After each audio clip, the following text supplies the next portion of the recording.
John chapter 3 verses 16. For God so loved the world that He gave His only begotten Son. Somebody say Son.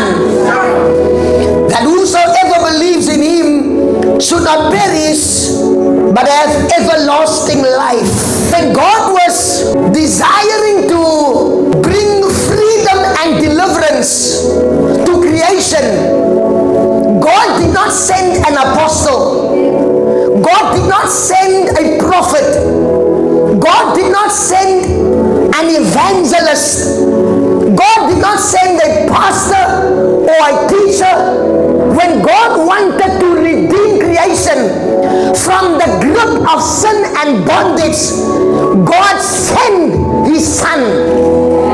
Because only sons are qualified to execute the prophetic agenda of God in the earth. Your calling in the kingdom of God is a revelation of your function as a son.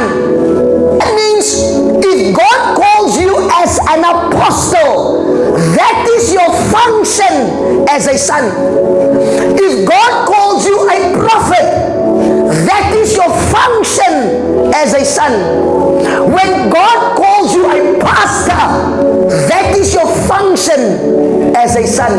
If God calls you a kingdom financier, that is your function as a son. If God calls you an intercessor, that is your function as a son.